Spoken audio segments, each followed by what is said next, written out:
Minis Forum have another mini PC, and this one's a really good one that I do like. I've been testing it out now for a few days. It is called the Elite Mini HM90, powered by a very potent APU, which is the Ryzen 9 4900H. A 45-watt part with Vega 8 graphics. It does have 8 cores and 16 threads. Now you can get it in a bare bones configuration, which will be priced according to their website under $500 US. So that means no RAM, no storage, no operating system. If you need the RAM and everything else, then this is the configuration that I'm reviewing here today, which does have 16 gigabytes of RAM DDR4 and a 512 gigabyte NVMe drive, and it runs Windows 10 Pro. So this model here can also run 3 displays at 4K 60. You can install 2 additional 2.5-inch drives for expanding upon your storage, and it has 2 LAN ports. One's a gigabit and the other is 2.5 gigabits, and Wi-Fi 6 support with Bluetooth 5. Then in our box you will find this right here, which is a VESA mounting bracket. There are some screws there for the bracket, but also some screws for this here, which is the 2.5-inch drive holder. So this bracket goes over the top of the 2 drives. So yes, you can install 2 2.5-inch drives, which is great in this size and powerful mini PC that it is. And then we've got our power supply here. So this one here is rated to 120 watts to power that powerful Ryzen 7, the 4900H. There is, as I can see, a power cable there, EU1 supplied, and then this, which is an HDMI cable, a rather short one, so that's really more for people who want to be mounting this onto the back of a monitor with that mounting bracket. Now our design and build. So we have some vents at the bottom. There are the 2 slots for mounting this onto the bracket, so you could put it on the back of a TV or a monitor, and then rubber feet right there. There are 4 screws that would be needed to remove if you want to gain access to the internals, if you want to install those 2 2.5-inch drives. Now I'll open it up later and I will show you the internals of this model. So ports here at the front, power on, then we've got 2 audio jacks there, 3.5mm, USB 3.1, and we have a Type-C 3.1 here. So this one does support display out. So we get video out with this 4K 60, and then with the ports at the back here, we do have another option there for 2 4K 60 monitors with DisplayPort and then HDMI 2.0 here. So gigabit LAN, and then this is really good to see, 2.5 gigabit LAN here too, so a lot faster than just the single, of course, and then another 4 USB 3.1 ports. So to power it, it is a Type-C that it's using the power plug, so not your barrel connector, which we normally have, and there is a Kensington lock slot. Either side, you'll then see this, which are some vents, so it sucks in from the top, blows it out either side. So here is the other side, and you'll see there is a little reset button there for the BIOS, which is completely unlocked. I will get onto that soon. So if you mess up any of those settings, you can at least reset it there without having to disconnect that little battery, which saves everything, which is on the motherboard attached. And here at the top, you see this is where it's sucking in all that air. So you can just see the cooler right there. And I'll be covering the fan noise and thermals in this video. And then our internals, so you just need to remove those 4 screws, which I've done already. The back cover simply just lifts out. Now, if you are going to install the 2 2.5-inch drives, they go on the back here, okay? And then that mounting bracket goes over the top to hold them into place with those 4 screws. And then the cables then connect up to the motherboard there. You've got those 2 SATA 3 connectors. So here we have upgradable RAM. If you wanted to buy the bare bones model, you could simply install RAM you already own, as long as it's DDR4 spec, of course, 3200 megahertz. So I've got the pre-configured model here with the 16 gigabytes of RAM and 512 gigabyte SSD. Note that in Minis Forum here, they put a heatsink on it, which is great to see. And there's also a large heatsink that is going over the VRMs. Our BIOS battery is right here. And if you wish to upgrade the wireless card, which is an Intel Wi-Fi 6 one, it's the AX200 and one with Bluetooth 5.1, it is under this SSD. So you need to remove that SSD, and then you can gain access to that tiny little slot there and change the Wi-Fi card if you wanted to. And our BIOS now, so we do have a lot of open settings in here. Pretty much all of the settings that you would want are unlocked to us. Now, some of those very advanced ones that you probably would never even look at or need, they aren't there. So it's not 100% everything that we've got, but almost. AMD CBS is where you will find useful settings if you wanted to tweak, for example, how much is going to be dedicated to the Vega 8 graphics, you will find that one under the NBIO common option. So I'll just go into that very briefly and show you. This would be under the graphics configuration.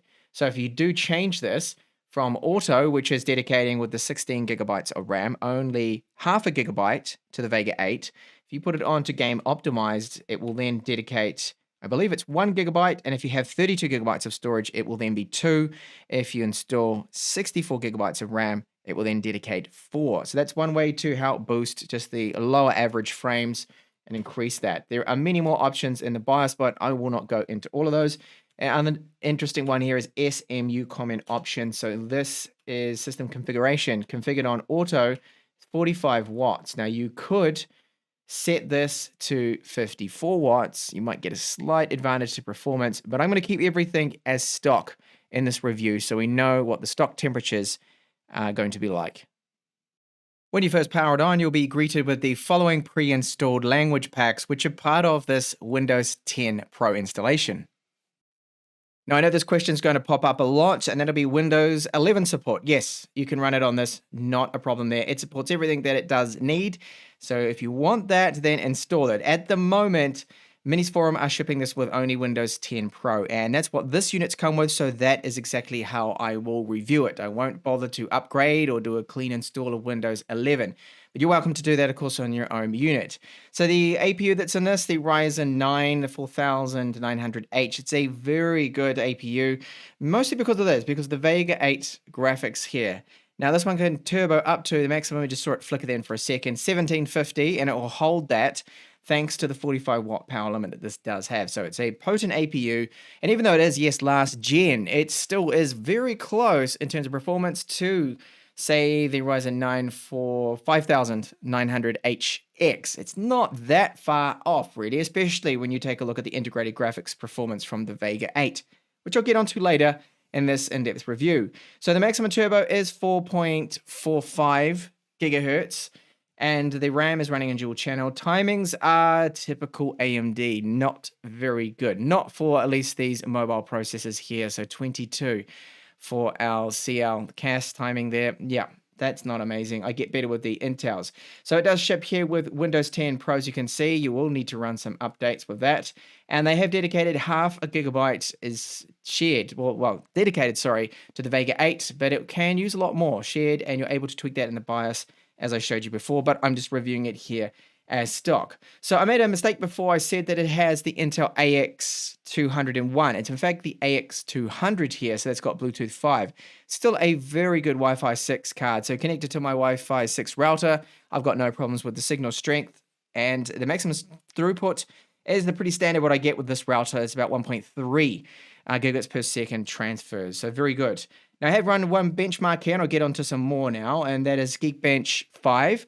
So, single core score here, that's nothing amazing. The Intels can normally do a little bit better there, but multi-core score there for the 8 cores, 16 threads. That's good. So, it's decent, you'll see. Now, onto Cinebench, which is about to finish up. You can see the single core score there is, well, very similar to the one I got with Geekbench 5, which is just over 1,200 points there.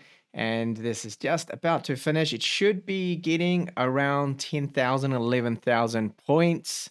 So let's take a look. After the 10 minutes too as well. All right, 11,000. So that's very good for a Ryzen 9 4900H. And the boot SSD, which is that Kingston that I showed you, they had the heatsink on it. Well, these are the speeds using Crystal Disk Mark here. You can see that it's not the fastest NVMe drive out there, PCIe 3.0 spec, but still a lot faster than SATA 3. And remember, we can add another 2.5-inch drives. You could put in some SSDs, but of course they won't be as fast as this main boot drive here. Free available space with Windows, we do have 433 gigabytes approximately on first boot. Now, this is very obvious that performance, general Windows performance here is excellent. This thing is very fast. Everything opens up quick, rapid, and not a problem. So spreadsheets, documents, I won't really go into them in detail, just to point out that nothing lags. It is all very fast there. Now, the Vega 8 graphics on this can handle demanding clips here. So this is a HEVC 10-bit, 140 megabits per second file. and it plays it back without any issues, no problems with that. So anything you throw it at, VP9 HEVC is going to run fine. 4K demo here, 60 frames per second, Sony Swordsmith one. And that is running without any issues there. So great performance for general computing. This thing is very quick. 4K video editing now with Adobe Premiere Pro. The timeline I just have set to the half playback resolution. And for my basic 4K video edits of my reviews, You'll probably actually it's see fine. that. It doesn't seem to be dropping any frames there at the moment with the timeline. You occasionally see it's a little bit laggy, so I would not be running this in the full playback resolution. Now, if you do complex edits with lots of layers and transitions and things, you probably do need a dedicated GPU to get the best performance. It would start to then lag a little bit. And then how long does it take to encode 1 minute of footage, 4K to the YouTube 4K preset? Well, I've got the clip right now encoding, and it looks like it's going to be just under a minute, which is very good. So excellent encoding speeds here. Adobe have improved things with the AMD support. Normally the Intels are a little bit faster, but still this is looking really good. Okay, once that disappears, 100%. So there we go, about 47 seconds for 1 minute of footage to be encoded into that 4K YouTube preset in Adobe Premiere Pro.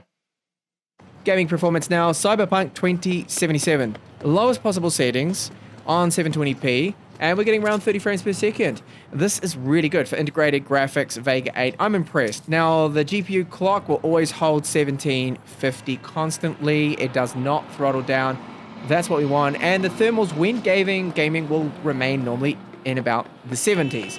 And even when you've got a bit of action going on screen, so start blasting some just random cars on the screen here, get the tops out, it will normally still stay around a very playable frame rate. And I've been wiped out already. Let's have a look at GTA 5 performance.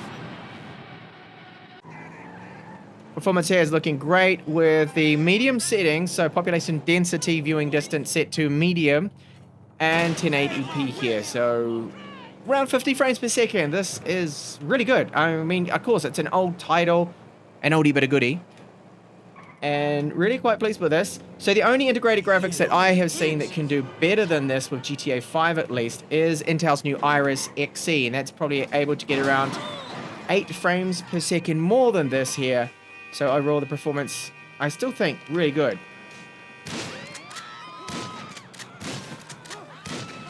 Even going crazy with a shotgun, it's not lagging out. Lastly, Counter-Strike. So I have it set at 1080p and the lowest possible settings. Now, this is just a bot match here, not to annoy real people with my terrible gameplay on the server. And it's, yeah, over 100 frames per second normally, but right now it's down to about 70 there when there is a bit going on screen. So still great performance from this older title. So I'm able to get a few kills here because it's just the easy bots. That makes it nice and easy for me here. And where have they all gone off to the side? Oh, I'm the one with the bomb, so I should plant that now. But hey, that's enough of my terrible gameplay. You can see that an older title like this, a very light title, great frame rate. Onto our thermals, power consumption, and fan noise.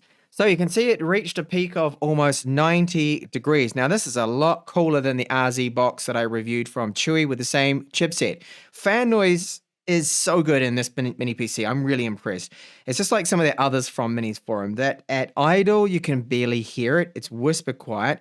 Under full load, it's audible. You do hear it, but it's not what I would call loud at all. It's a very pleasant fan noise too. It's not annoying. So almost 90 degrees. Peak power consumption, so 115 watts is what my wall meter is telling me that it's pulled under full load. And then at idle with just nothing running in the background, it's using around 7 watts. So just sipping away at power there. It's good. So very good fan noise, and the thermals are excellent. It all checks out. Now Linux, I did a quick test here that it will run Linux just fine, this particular mini PC. I don't think you're going to run into too many issues. Just make sure you go for a more modern distro, so it will support Wi-Fi 6, the AX200, and the 2.5 gigabit LAN port that this has on board with it. So this is an impressive mini PC. There's so much to like about it. It's definitely better than the RZ box that I reviewed from Chewy. That has the same APU in it, the Ryzen 9 4900H, However, in the Chewy, it had very bad fan noise. It would reach 99. In fact, went over that. It was about 103 degrees, I think it got up to. This tops out at 90 degrees. The fan noise is so good in this mini PC. It's excellent. You barely hear it when you're just doing something a little bit stressful. If you do stress it out with continual exporting videos, gaming, or benchmarks, it's just a minor whooshing noise that you hear. The metal around the outside, so it is a metal frame around the outside here, does get a little warm where the vents are either side, but they've done an excellent job with the cooler. Really do like it. Great performance, and most importantly, fan noise when you do nothing. You really cannot hear this unit. So performance-wise, very good, getting Cinebench R23 score of 11,000 points. It's what you kind of expect to out of the Ryzen 9 that this has. And then the Vega 8 graphics does really well for older, lighter games. You can play even Cyberpunk, which is a very heavy game, at 30 frames per second. Yes, I know, not amazing, but hey, it can do it, and at 720p. So really, there's so much to like about this. All the ports, 2 additional storage. Now, what are the things I don't like about it? Well, I have to really start nitpicking with this because it really is that good. I would have liked to have seen micro SD card slot or an SD card slot on this. And I would have preferred, I think a lot of people will probably agree with me on this, another M.2 slot in this instead of the 2.5 inch. Well, one 2.5 inch bay would be good. We've got 2 of them, but I would have preferred to have seen another second, more faster option there for storage. I think would have been great. And for those that maybe in the future wanted to hook up an external GPU, you can do that, of course, via a NVMe M.2 slot, which, well, is going to be our boot drive now with this one. So really, this is a fantastic mini PC here from Minis Forum. The HM90, I think, is one of the best I have seen so far from them. Thank you so much for watching this review, and I hope to see you in the next one, so do subscribe for more up-and-coming videos from me.